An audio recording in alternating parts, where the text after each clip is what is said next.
today's video, we will discuss or we will review the divisibility rules by 2, 3, 4, 5, 6, and 10. A number is divisible by another number if there is no remainder after dividing it. Divide natin at walang remainder, ibig sabihin, divisible yon ng number na yon. Okay? Let's begin with divisibility rule by 2.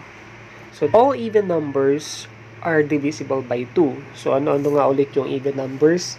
Ito yung mga nagtatapos sa 2, 4, 6, 8, and 0. Halimbawa, meron tayong 124.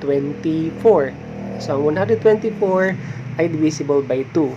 Why? Kasi kapag hinati natin ng 124 by 2, o dinivide natin ng 124 by 2, so let's divide. So, this is 6, then multiply, then 12, 0, bring down 4, then 4 divided by 2 is equal to 2, and 2 times 2 is equal to 4, and 4 minus 4 is equal to 0.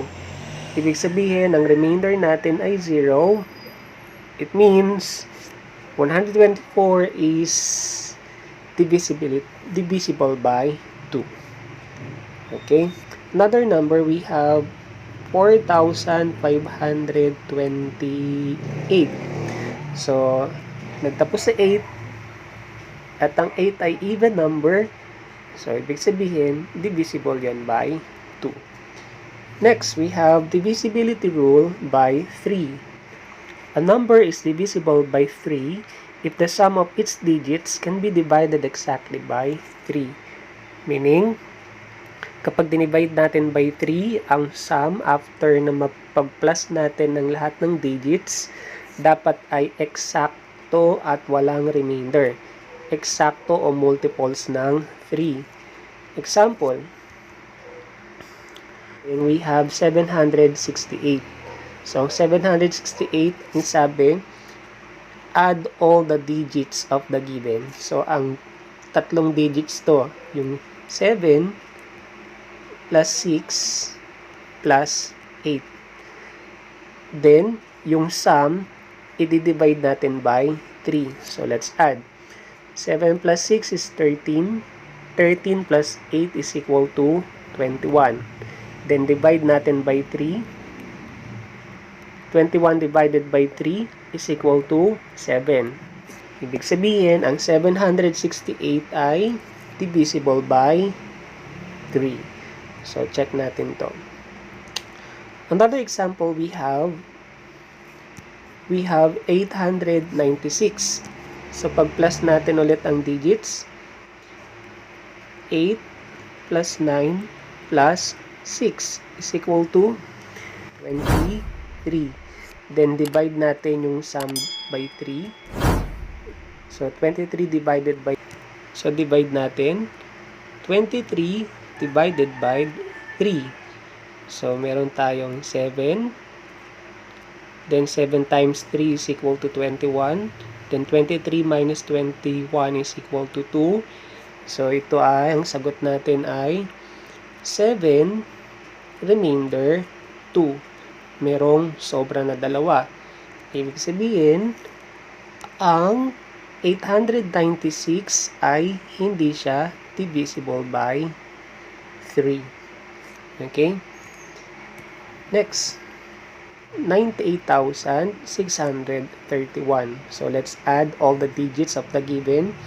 9 plus 8 plus 6 plus 3 plus 1 is equal to 27. Then, divide natin yung 27 by 3. So, ilan? So, ito ay 9. Ito ay 27. So, 27 minus 27 is equal to 0. Since walang remainder, ang remainder natin ay 0, eksaktong nahati ang 27 by 3. Or, sa madaling salita, ang 98,631 ay multiples ng 3. Okay, let's try more examples. Which of the following numbers are divisible by 3? Again, paano natin malalaman kung divisible by 3? Ipagpa-plus lahat ng digits. So, 7 plus 2 plus 8 is equal to 17.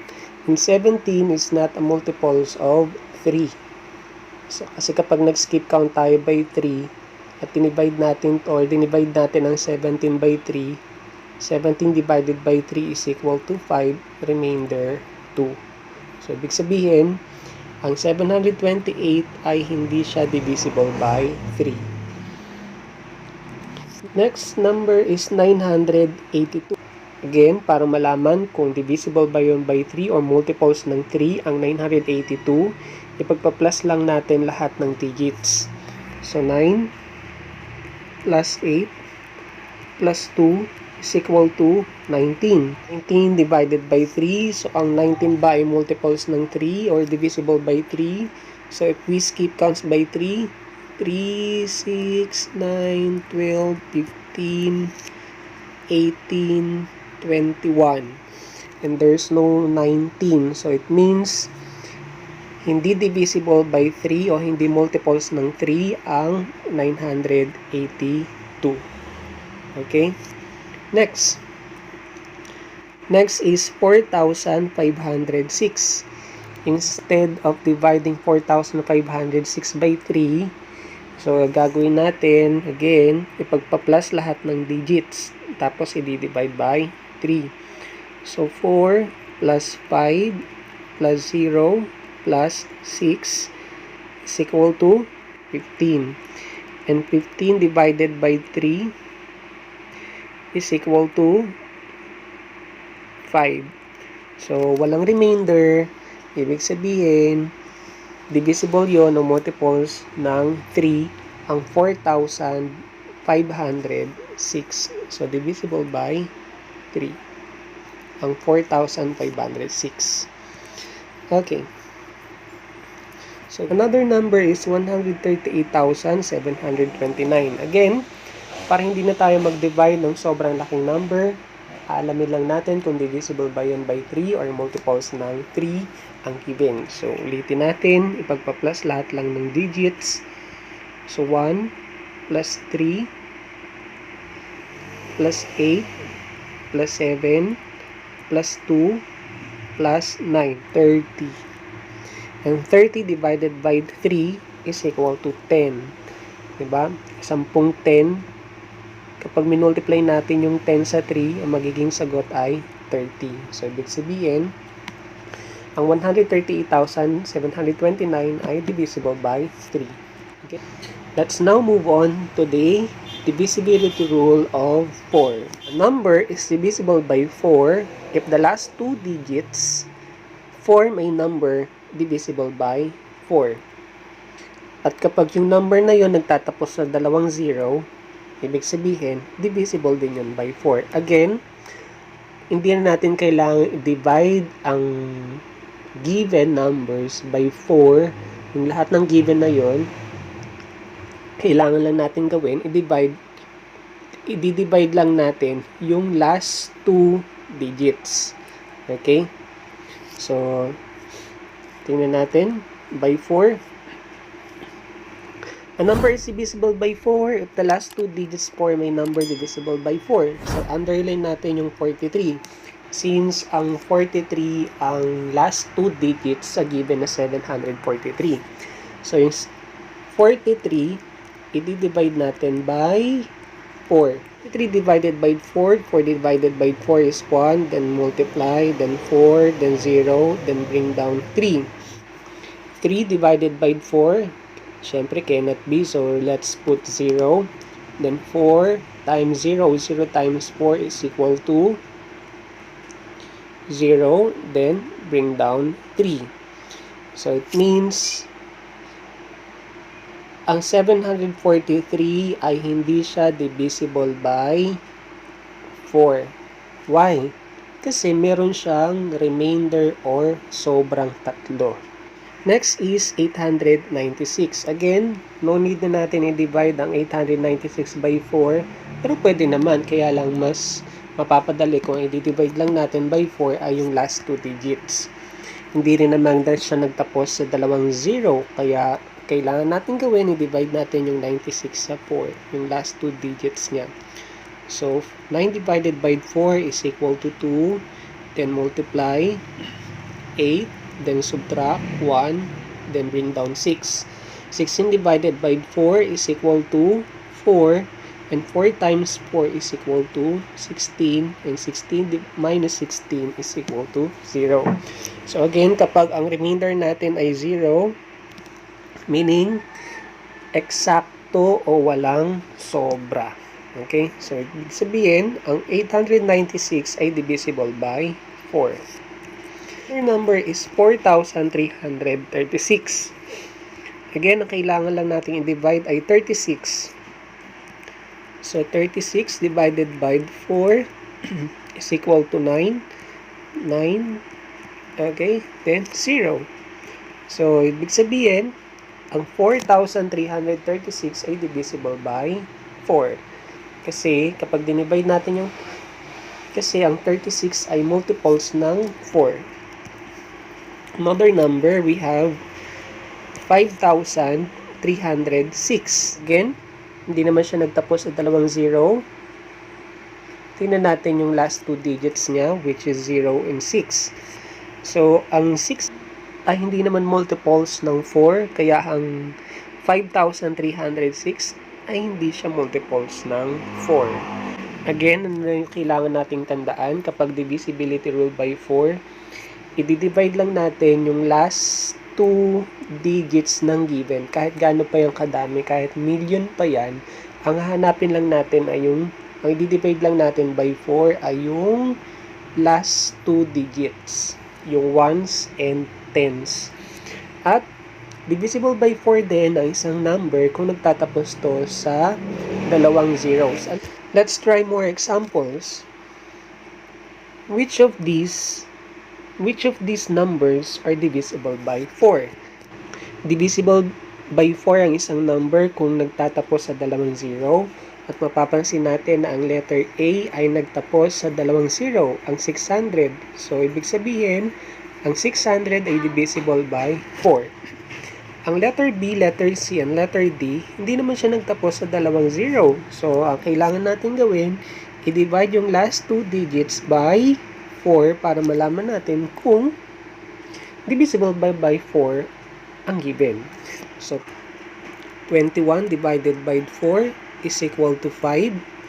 Then, 5 times 4 is equal to 20. And 21 minus 20 is equal to 1. So, mayroong sobra. So, ang 5,821 is not divisible by 4. What about 8,926? At ang last 2 digits ay 26. If we skip counts by 4, 4, 8, 12, 16, 20, 24, and 28. So, ang wala namang 26 dito. Ang multiples lang ng 4 na malapit sa 26 ay 24 at 28. So, ang 8,926 ay hindi rin multiples by 4. What about 12 sa 2,912 ng letter D? So, obviously, if we skip counts by 4, merong 12. Or, ibig sabihin, multiples ng 4 ang 12. So, ibig sabihin, ang multiples ng 4 na given na to ay ang letter A at ang letter D. Alright? So, let's now move on to divisibility rule by 5 and divisibility rule by 10. In divisibility rule by 5, a number is divisible by 5 if its ones digit is 5 or 0. Ito naman yung mga number na nagtatapos sa 5 or sa 0. Kapag nagtapos sa 5 or sa 0, ibig sabihin, divisible yun by 5. Ano yung mga numbers na yun? Halimbawa ay 210. It ends in 0. So, ibig sabihin, pwede yung hatiin ng tig-5 o multiples yun ng 5. Sa divisibility rule by 10, a number is divisible by 10 if its ones digit is 0. Yung 210. Ang 210 is divisible then by 10 kasi nagtapos sa 0.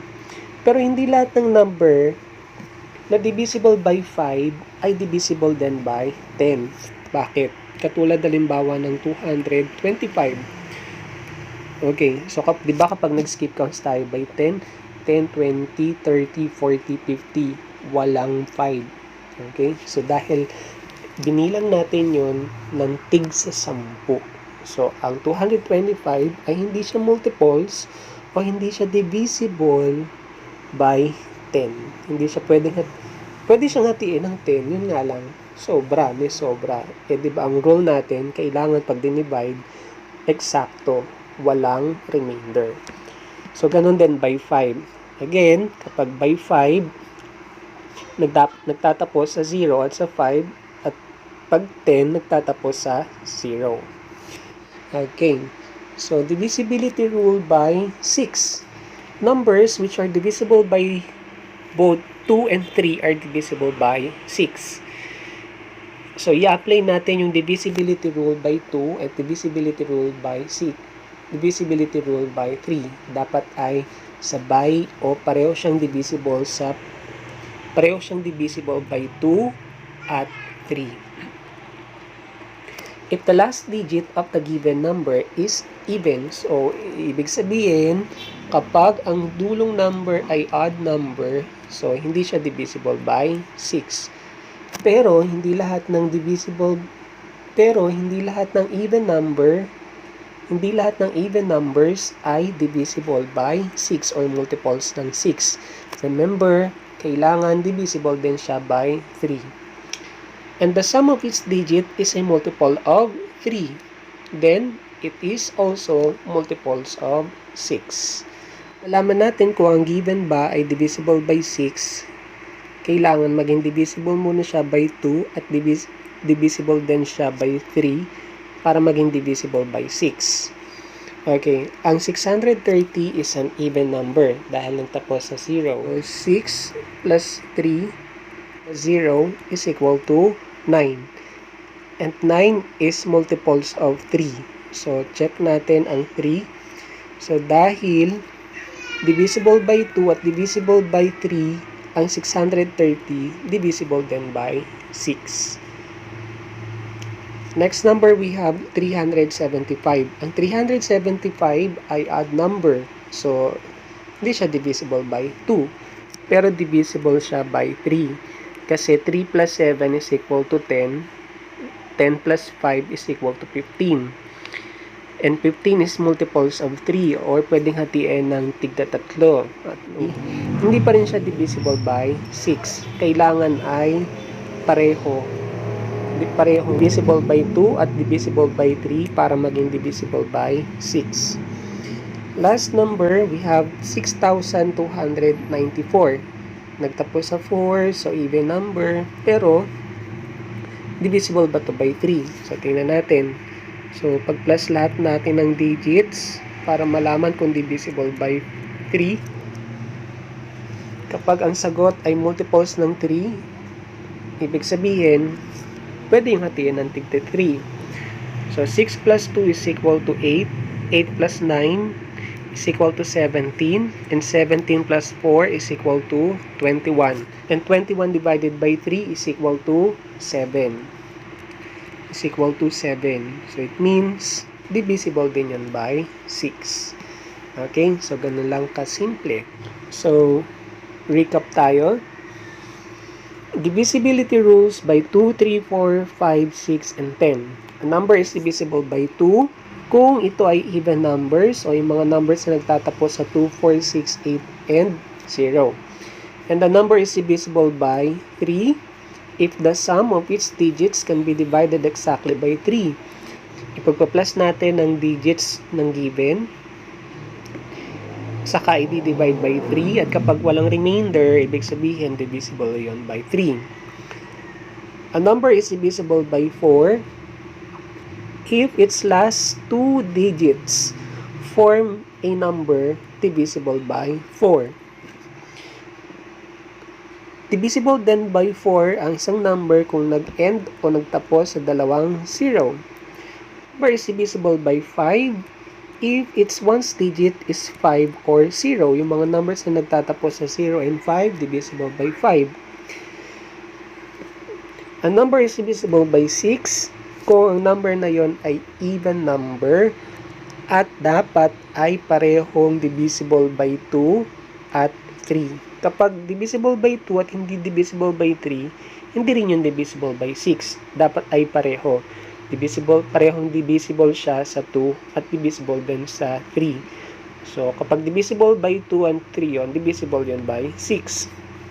And lastly, a number is divisible by 10 if its ones digit is 0. Okay? Para laging updated sa ating video tutorial, huwag kalimutang mag-subscribe, like, and share. Comment na rin kung ano yung mga gusto nyo pang topic na pwede nating itakil o i-discuss. Muli, maraming salamat!